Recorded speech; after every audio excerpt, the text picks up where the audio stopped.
Ladies and gentlemen, we are back in Wuthering Waves with the HAVOC Rover. So once you get through the story, you will unlock this new version of your rover. And can I just say, it is sick. You essentially become the Angel of Death is the way it looks. And I think it looks absolutely insane. And I'll go through the playstyle because I like the playstyle because it feels complex, but I feel like you can also simplify it for a bit of a damage loss, which I think is going to be okay for a lot of people. Now, I do think this is also going to look super corny on the male MC. So I don't know. Once you guys get it, I went female because her animations just feel smoother. But if you went male, let me know if this looks corny because let's just pop the ult just so you guys get an idea what I'm talking about. Shadow descends. You become the Angel of Death, and I feel like it's gonna look corny on the male. I don't know. You guys let me know. But I wanted to show you guys the basic stuff we have, give you guys like a basic first impressions guide on how I think this character will be played. Massive shout out to Antilla from Prideman for letting me on his account. Absolute legend for letting me on his account.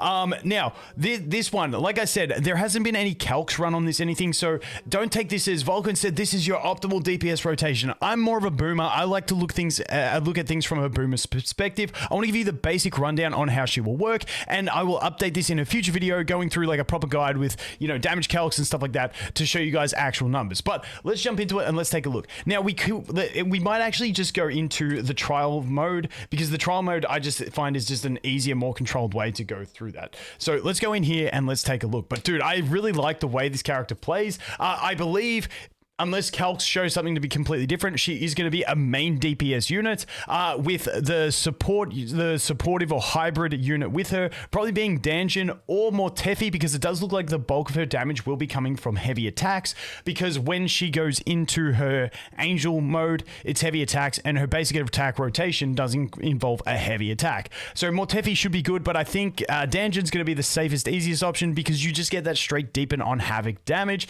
and then obviously for your healer, you chuck whoever you want in and who you have, Verena, Baiji, like whoever. So let's jump in, let's take a look. So this is just showing you the basic attack combo, which is a 5-hit basic attack. It's pretty long.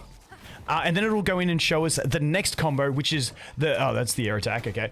Now it'll show us the next combo, which cancels out the first 3 basic attacks and does a hold attack instead. Now, I believe this is going to turn out to be the max damage. I don't know, but I believe normally when they have this sort of mechanic, it encourages you to do it. So it's going to be hold attack, and then you do 2 basics, 2 basic clicks, and that's it. So the hold attack replaces the first 3.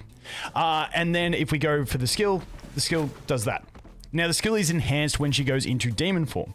Now, by doing all of her attacks and stuff, that is how she is going to generate all of her extra, her bar down the bottom to get her Dark Surge state. So she's just gonna, like every character or most characters, you know, just doing anything is gonna basically generate that.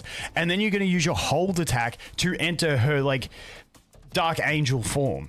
And then from there, this shows us to do basic, but when you read the skill descriptions, it once again encourages you to do heavy, basic. So that means her whole general rotation will be heavy, basic. So hold attack, basic is going to be the way. But once she's in the angel form, the basics are considered as heavies. So it's one of those ones. So let's go ahead and show you guys. So she goes into that, and then this is just showing us the basic rotation where you do that.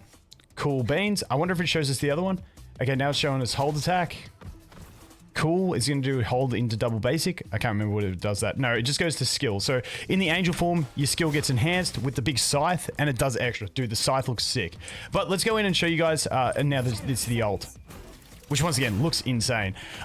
So that is what we are looking at. Now I want to show you guys. I think we're in free. Yeah, okay, we're in free mode. So we're going to do the hold, and then we're going to do hold, basic, and you can see that when she does hold basic, she actually ignores some of the stuff, and so that's what I think her general rotation is going to be. But like I said, the thing that I think is really cool is that the hold basic sounds really easy, but when you're actually playing and you need to dodge stuff, it actually gets a lot harder. So I do think that at a DPS loss, you will be able to make her rotation just full basic attacks and just basically go through that and just spam. Now, once again, that is not ideal, but it's a bit easier. I do think you will lose out on a bit of charge. Now, to activate, once again, to activate her Fallen Angel form, you just hold, and then you can do hold, basic. But once again, if you don't want to do the hold, basic, you can see that she does have this other rotation that you can do, and it's basically the same. You just do like 3 little hits instead of the hold attack, and that's the basic way it works. So I think it's a pretty cool playstyle and pretty flexible.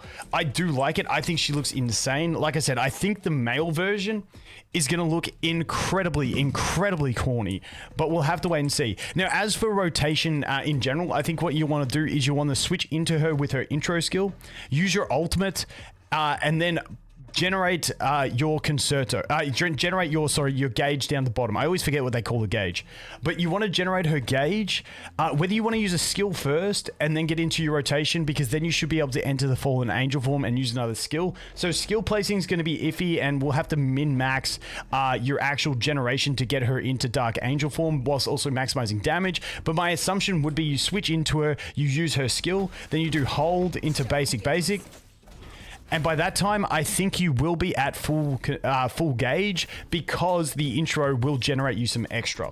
So that is the way I think it will be. And then once you do get to that full gauge, then you just do your hold to enter it. And then you do hold, basic. And that's the way I'm pretty sure it's going to work. But once again, I will update you guys if there is any change. And then you can also get that skill in there, which does the big scythe, gets some control, and it's pretty sick. And the ult looks wicked too. So that is a look at the Havoc's like sort of playstyle and rotation. Like I said, fairly simplistic. Hold basic is the general gist you got to play by.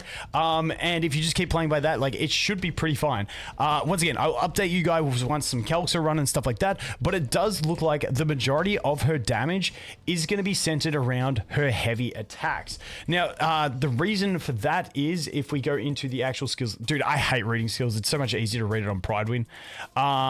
But the Forte circuit. So after casting Devastation, Rover enters the Dark Surge state. In this state, basic attack is replaced with enhanced basic attack, which performs a 5 consecutive attack, dealing havoc, replaced with... Okay. Using basic attack after casting enhanced heavy attack to cast heavy attack Thwack Blade to attack the target, dealing havoc damage considered as a heavy attack. Use basic attack after casting heavy attack Thwack Blade to cast enhanced basic attack 3. So when it goes through this rotation, this is why I'm thinking it's still going to be heavy basic, because heavy attack is replaced with enhanced heavy attack. Use basic attack after using enhanced heavy attack. So you want to use the enhanced heavy attack, then the basic attack, then the basic attack again. And that's why I think it is the rotation. But once again, you're just enhanced basic attack is going to be basic attack is replaced with enhanced basic attack, which performs a 5 consecutive attack, dealing havoc damage. Heavy attack is replaced. So this is the interesting thing, where if you are playing her wrong, this is where I think Mortefi won't be as good, because these enhanced basics, if you're spamming, don't get considered heavy attacks, whereas when you're doing the proper rotation, they are considered heavy attacks. And that's why I think for most people, when we exit out of here, the team I would suggest, even if it is lower on max calculations than Mortefi, I still think, due to misplays being so crippling, because you actually lose that whole source of damage because it no longer is considered that source of damage. Instead of Mortefi, I would be looking at Danjin as a support, because with that... with her outro skill, giving that pure deepen damage on Havoc, I think this is going to be the best one that we are looking at as a support for her. Now, I know a lot of people are used to Danjin as like their main DPS and stuff like that, but Danjin can also serve as a great supportive damage dealer as well because of this buff. And I believe that is the way we're going to look at the Rover, as a main DPS type unit, especially if we go like outro skills are always a good insight. Rover summons a Havoc field, dealing damage to all targets within it every 2 seconds for 6 seconds. So the outro skill always, like I say, gives you an insight into what a character's kit, like playstyle, is going to be like. Now, there are some exceptions, but I do definitely think we are going to be looking at a main DPS here. And like I said, I feel like Mortefi, if you're playing optimally, could be a good option, whether he outscales that of what Danjin can do. But I think Danjin, for most people, is going to be best support for Havoc, Havoc MC, just because you just get Havoc damage deepen, which deepens everything, as opposed to that heavy attack deepen, which is great for heavy attack focused units. But once again, because of the way this rotation works, and I know because I'm a boomer, misplays are a thing, I think Danjin's going to be the one. But that is the look at the Havoc MC. I think the Havoc MC is pretty cool myself. I'm really excited to have this. We do end up needing 3 teams, which I think this just gives us a great DPS for one of our options. So that's what I'm looking at. Let me know what you guys think. Big scythe, boom, I love it. I think this is really cool, to be honest. Anyway, that's a look at it. Once again, massive shout out to... Wait, I better kill these guys. I better kill them so I don't get screwed here while we're at the end of the video. Dude, I just love the... I love it. And then when you use the skill in it and you get the scythe, dude, it's cool. But you do actually get that awkward bit where you do lift off the ground, I have noticed. Which is kind of awkward in some situations, especially it's awkward when enemies...